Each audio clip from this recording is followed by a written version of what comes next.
La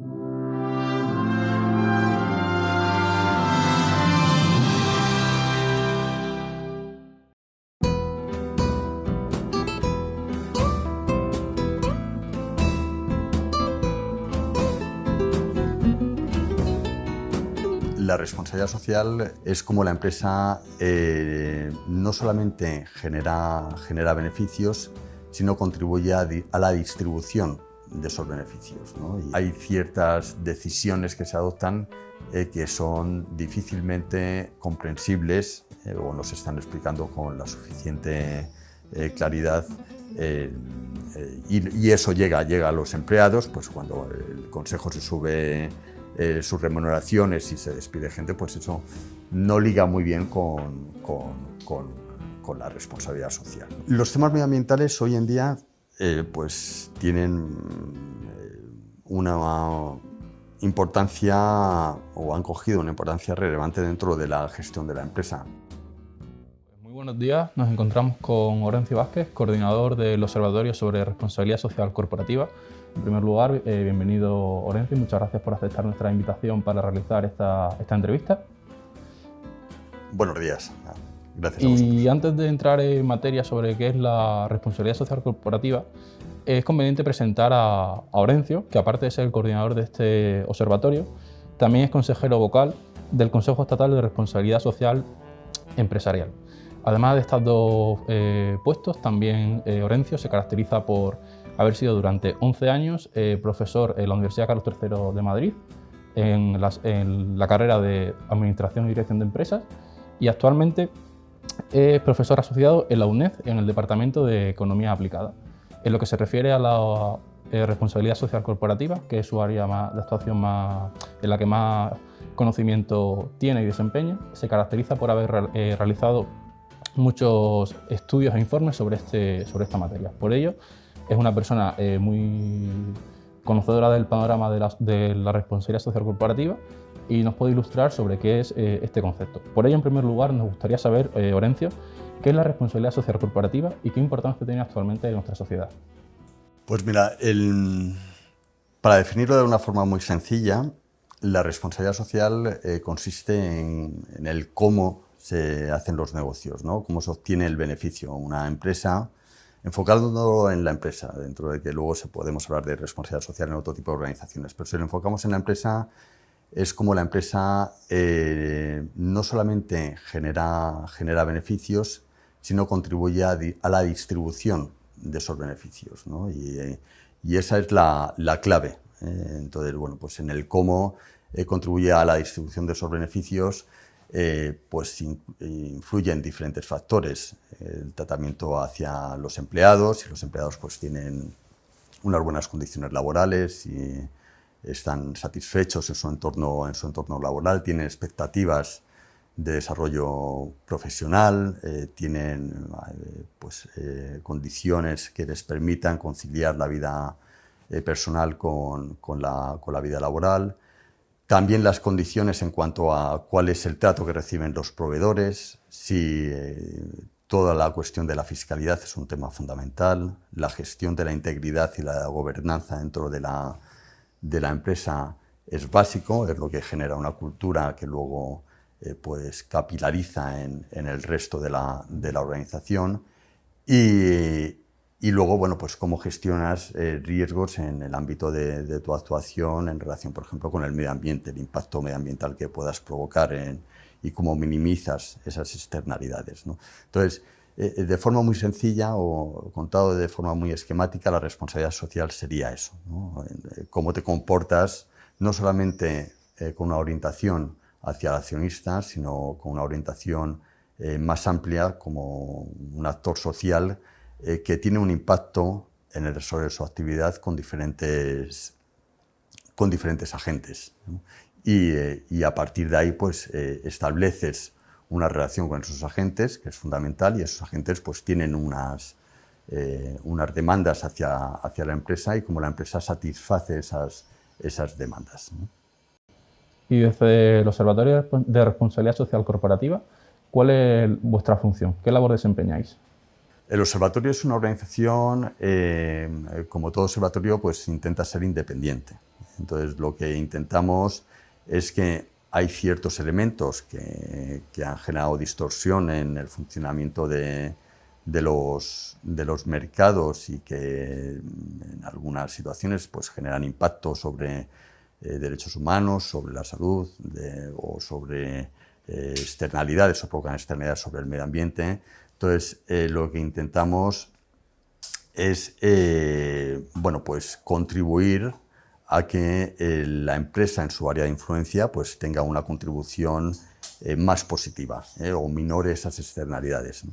Y eso tiene que ver, si nos remontamos al origen de la responsabilidad social, porque tradicionalmente la responsabilidad social de la empresa era bueno, pues, retribuir el capital,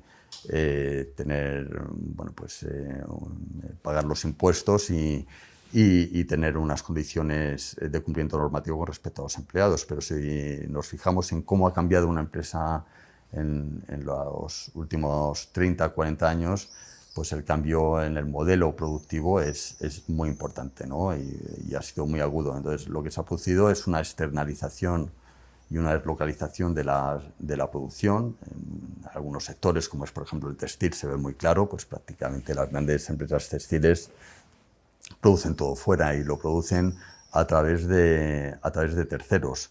Las empresas de tecnología, las que hacen componentes como las tablets o las cámaras con las que estamos haciendo la grabación, pues igual, los ordenadores, ¿no?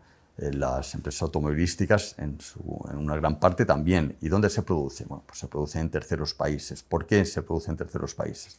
Pues la razón es lógica, ¿no? Se produce en terceros países a través de terceras empresas por dos razones muy básicas. Una de ellas es reducir los costes de producción. Producir en estos países es más barato. Pero hay otra razón, aparte de la cuestión de los costes, y es que normalmente donde se ha externalizado esa producción en estas últimas decenas de años son estados con cierta fragilidad institucional, tanto a nivel normativo como a nivel de supervisión del cumplimiento de las normas.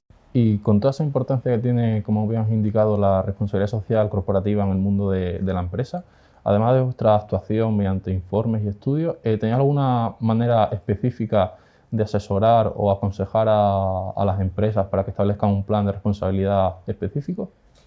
No, mira, el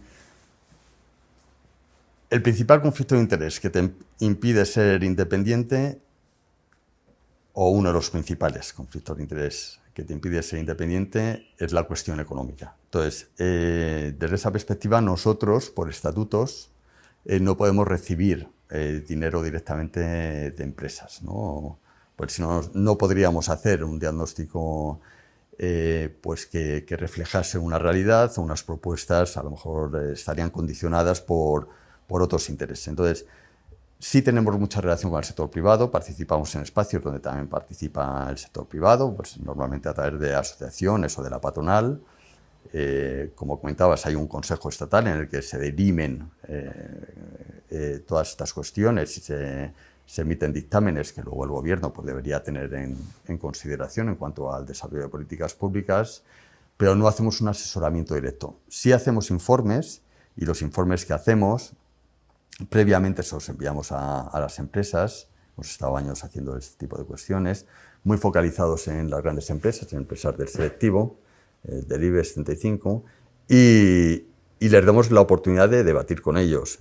Y yo tengo una relación fluida con personas profesionales de diferentes empresas en las que intercambiamos opiniones y trabajamos en espacios como puede ser el Consejo Estatal, como puede ser el Foro Social de la Moda, y ahí contribuimos. Yo creo que contribuimos todos a facilitar el flujo de conocimiento, de herramientas, etcétera. Pero no prestamos una labor, por así decirlo, de consultoría ad hoc para una empresa específica, ¿no?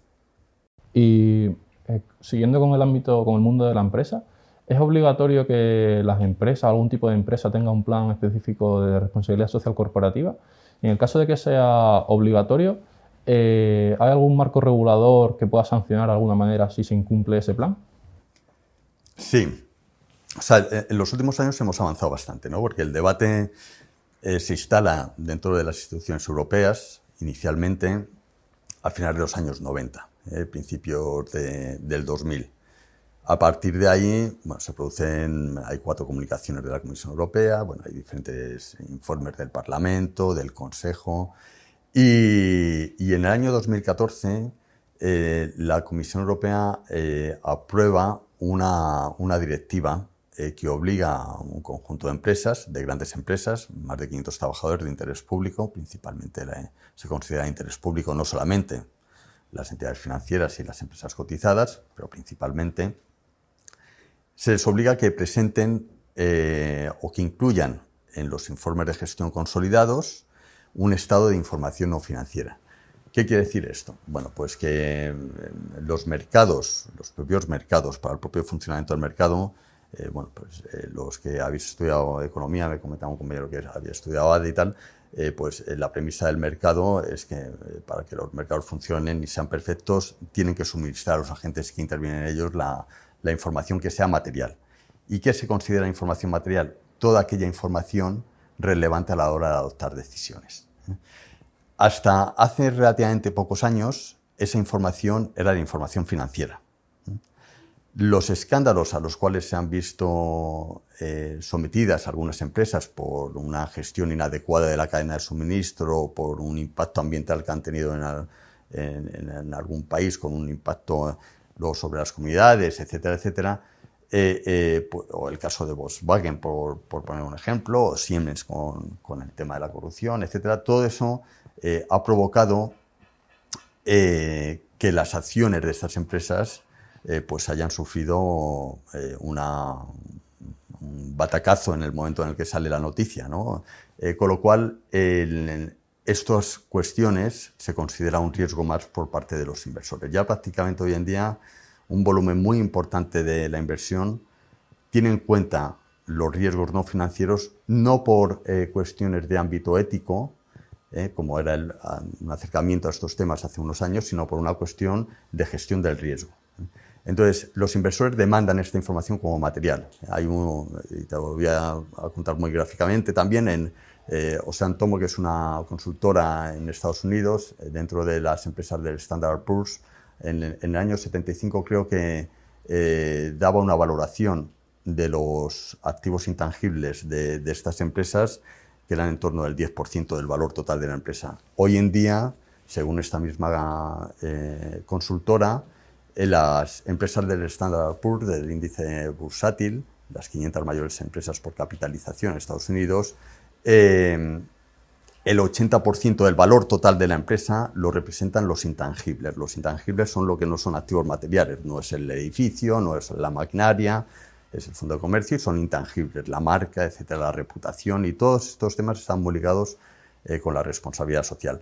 Por lo tanto, hay una norma que obliga a las empresas a incluir en el estado de información no financiera la gestión de riesgos, la identificación de riesgos en el ámbito de corrupción, de derechos humanos, derechos laborales, medio ambiente, consumo y responsabilidad del producto, temas de gobernanza, fiscalidad país a país, es decir, toda una serie de elementos. Y lo que nos dice esa norma es que nos tienen que presentar las empresas, primero, qué riesgos tienen, cómo identifican esos riesgos, qué políticas y procedimientos han empleado, qué objetivos han marcado para mitigar esos riesgos y qué resultados han obtenido. Básicamente, luego eso se transpone en España en el año 2018 y España amplía el alcance de la directiva, tanto a nivel de qué información se debe presentar como a nivel de quién está obligado. Y hoy en día están obligadas todas aquellas empresas que tienen más de 250 trabajadores, ¿no? Con lo cual, sí, hay una regulación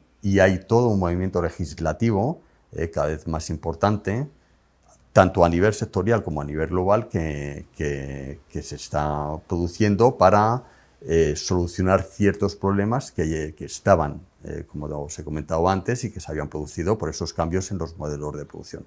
Actualmente, la Comisión Europea ha elaborado una propuesta directiva que aprobó el 10 de marzo de este año, el Parlamento Europeo, perdón, en el que establece la obligatoriedad de tener planes de diligencia de vida, que vosotros sois juristas y lo conocéis perfectamente, pero para quien no sea jurista es, bueno, cómo gestiono los riesgos en relación con los derechos humanos y el medio ambiente que tengo, cómo identifico y gestiono y tengo procedimientos y responsables, etcétera, etcétera.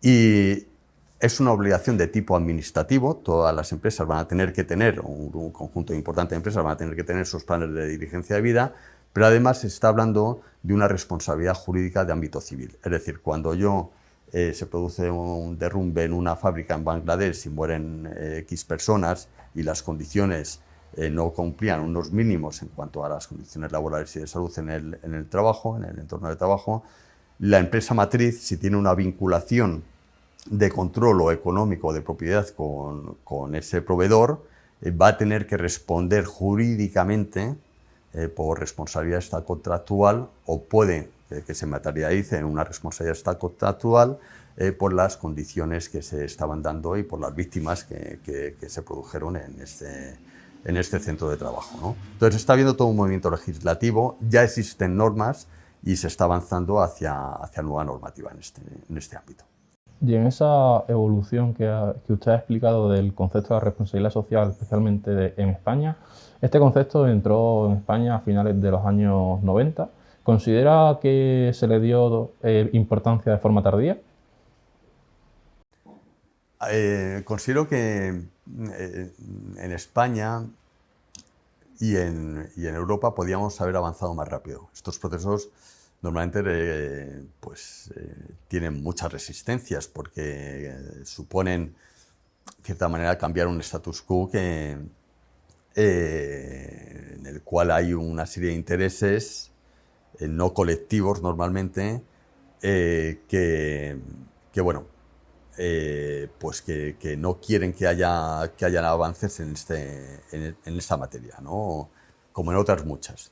Entonces, considero que durante muchos años, en Europa y en España, hemos perdido mucho tiempo, ¿no? Y entonces, hemos estado hablando, yo recuerdo, en los años de expansión económica, antes de la crisis del 2008, en el que todo era fiesta, había días en los que había 3 eventos de responsabilidad social de cierta relevancia aquí en Madrid. Entonces, te tenías que dividir, ¿no? Y todo el mundo hablaba de responsabilidad social y teníamos un modelo totalmente insostenible que te trajo unos perjuicios sobre el territorio, sobre el medio ambiente, unos perjuicios sociales que todavía padecemos hoy y arrastramos dentro de que la estructura económica ha cambiado. Y era la época en la que más hablábamos de responsabilidad social, pero el enfoque era un enfoque equivocado, ¿no? La responsabilidad social realmente no es solamente hacer cuestiones de voluntariado corporativo o no es solamente hacer una donación a un colegio o dotar de camisetas a un equipo de fútbol. Es mucho más allá. Como te comentaba, es el cómo conseguimos los beneficios. Y ahí hay elementos claves. Y básicamente, te lo voy a contar también de forma muy gráfica, yo extraigo los beneficios de aquí y hay muchas empresas que se ven totalmente vinculadas al territorio. Sin ese territorio no podrían estar los beneficios, todas las empresas de servicios financieros, transporte, electricidad, es decir, una parte muy importante de la economía. Extraigo el beneficio de aquí, ¿cómo contribuyo a generar riqueza en el territorio donde yo estoy obteniendo el beneficio? Y esa sería la medición perfecta para ver si tú eres socialmente responsable o no. Si tú extraes los beneficios aquí, facturas desde aquí, porque desde aquí no pagas impuestos, no trabajas con proveedores del entorno, promueves determinadas legislaciones a través de la interrelación con el sector público, que sean legislaciones que vayan a causar un impacto negativo sobre la sociedad en su conjunto, pues indudablemente tu responsabilidad social no está. Podrás donar dinero, pero realmente lo importante es todo lo que hemos comentado, ¿no? Entonces, en ese sentido, se ha hecho un uso, yo creo, partidista y equivocado de las cuestiones reales de la responsabilidad social. Y yo creo que tenemos que tender hacia un uso de las cuestiones o prestar atención a los fundamentales de la responsabilidad social para poder, por parte del sector público, por parte de los consumidores, por parte de los inversores, del mercado en sí, premiar a aquellas empresas que realmente están contribuyendo en el territorio y castigar o no premiar a través de diferentes instrumentos y herramientas, fiscalmente, a través de licencias para operar, a través de los actos de consumo y de inversión, un largo etcétera de herramientas podemos emplear a aquellas empresas que no estén contribuyendo a la riqueza del territorio, pero sin embargo sí están extrayendo riqueza del territorio, ¿no? Y como bien dice, la responsabilidad social, sus tres grandes áreas de actuación serían la social, la económica y la medioambiental. Y actualmente las empresas, ¿en qué área de actuación se están centrando más a la hora de aplicar su plan de actuación? Los temas medioambientales hoy en día pues tienen una importancia o han cogido una importancia relevante dentro de la gestión de la empresa. Por un lado, por toda la cuestión de la opinión pública, ¿no? O sea, la opinión pública está muy concienciada con los temas de cambio climático y la necesidad de luchar contra el cambio climático. Hoy en día, todo lo que tiene que ver con combustibles fósiles, sobre todo en las generaciones más jóvenes también, ¿no? Pues se ve con cierto rechazo como algo del pasado. Y luego hay otro factor, que es otro factor a tener en cuenta. Antes me mencionabas el tema de la regulación. Pero hay otra, o sea, al final los incentivos pueden ser, o bueno, podemos hablar de desincentivos a través de la regulación, o de incentivos a través de la regulación, de la capacidad normativa de las administraciones, de los estados, pero también hay otro tipo de acciones que pueden tener una incidencia en el propio mercado, ¿no? Y la administración está participando en el mercado directa e indirectamente, compra bienes, compra servicios, y entonces yo creo que las empresas son conscientes de ello, indudablemente, ¿sabes? Y saben que el tema de sostenibilidad medioambiental no va a estar, está.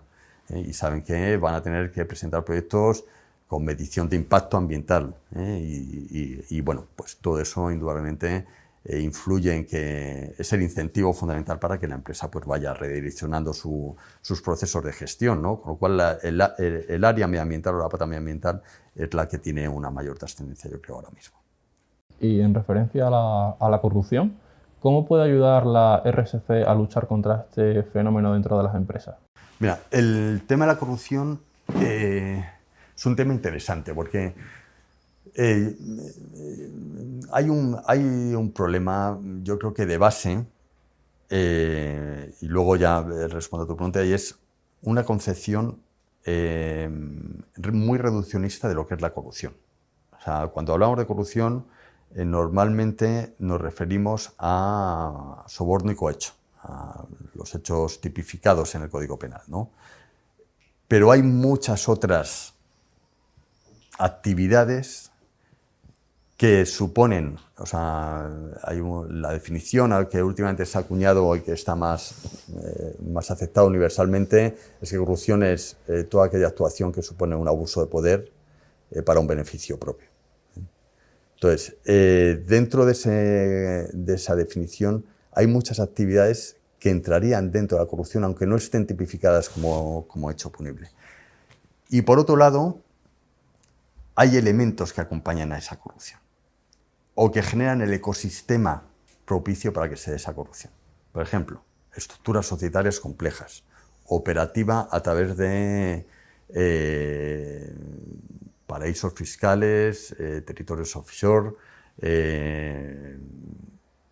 Todo eso facilita el que luego se canalicen fondos procedentes de la corrupción o provengan los fondos que derivan es decir, son elementos necesarios. Toda la cuestión, ahora esta semana ha habido una proposición de ley en materia para regular los lobbies, toda la cuestión de la interconexión hoy en día constante que se da entre el sector público y el sector privado. Hay muchas actividades que antes eran realizadas por el sector público y hoy en día el sector público dice no, que las haga el sector privado, que es más eficiente. hay una interconexión que hoy en día es prácticamente constante. Eso tenemos que tener mecanismos de control adecuados y suficientes e información suficiente para conocer cómo se está produciendo esa interconexión. Es decir, registro de lobbies, qué acciones está llevando usted a cabo, sobre qué está trabajando con los políticos que se está viendo. Tenemos que tener información para conocer cómo luego actúan los políticos, para ver esos posibles conflictos de interés.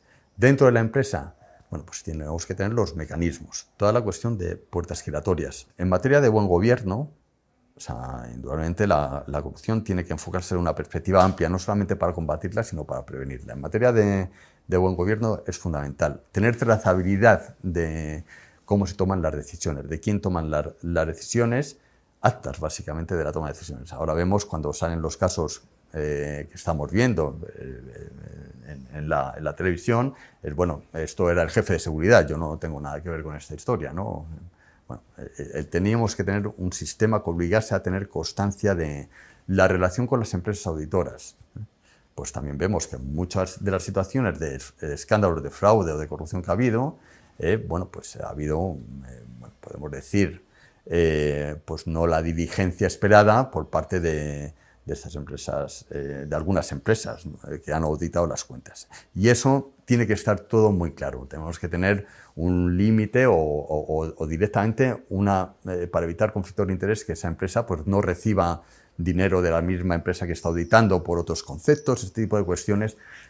El concepto del independiente dentro de los consejos de administración, que es un tema de buen gobierno que se introduce para precisamente servir de control dentro de la máxima esfera de influencia de toma de decisiones dentro de la empresa.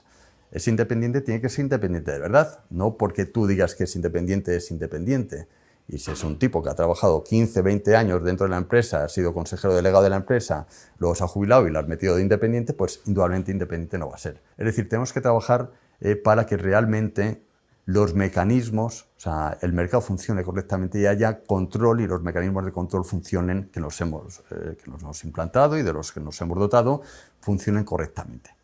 Y que la interferencia entre el sector público y el sector privado, que va a existir siempre, sea lo más transparente posible, para evitar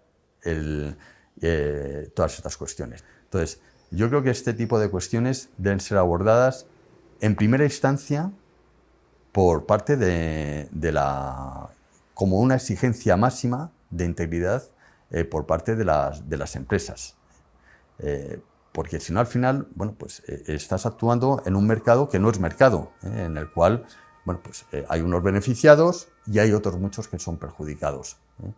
En las primeras, las empresas, luego los contribuyentes, luego los consumidores, los ciudadanos, etcétera, etcétera, ¿no? Entonces, y la corrupción es un tema que para mí es una cuestión clave en el ámbito de la responsabilidad social, más que nada porque las acciones de tipo corrupto tienen un impacto no solamente en el entorno económico, tienen un impacto importantísimo en el ámbito social y un impacto, como hemos podido ver aquí, la corrupción con su especificidad propia urbanística sobre el territorio, ¿no? Hemos tenido un impacto tremendo en el territorio en España, un impacto ambiental tremendamente grave, con lo cual debe ser un elemento clave, consustancial y básico para la responsabilidad, para hablar de responsabilidad social.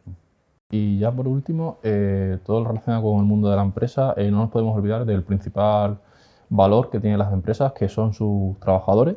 Entonces, ¿consideras que la responsabilidad social corporativa ha mejorado la defensa de los derechos humanos y laborales de sus trabajadores, o todavía queda camino por recorrer? Pues mira, habrá en casos en los que haya mejorado, luego habrá otros casos en los que eso no se haya plasmado en esa relación directa, ¿no? O sea, eso es lo que comentábamos antes de cuando se utilizan o dobles estándares, o por un lado tú comunicas, pero por otro lado tú te comportas de otra manera. Eso es muy perceptible en la gente que tiene una relación directa con la empresa. Entonces, ¿quién tiene relación directa con la empresa? Los primeros, los trabajadores. Luego, también nosotros como consumidores, con empresas de servicios de telefonía, de ese tipo de cosas. Y en algunas ocasiones pues, se ven contradicciones, ¿no? Y Pero bueno, yo creo que hay en ciertas cuestiones, todo el tema de no discriminación, de conciliación, todas estas cuestiones, que se han abordado en primera instancia, luego se ha trasladado a través de leyes como la Ley de Igualdad, que obliga a hacer planes de igualdad y este tipo de cosas, pero hay ciertas cuestiones que se han abordado en el ámbito de la responsabilidad social y dentro en el entorno de grandes empresas, de la negociación colectiva en la propia empresa y que se han incluido cuestiones de responsabilidad social dentro del convenio, de los convenios, que yo creo que sí han ayudado.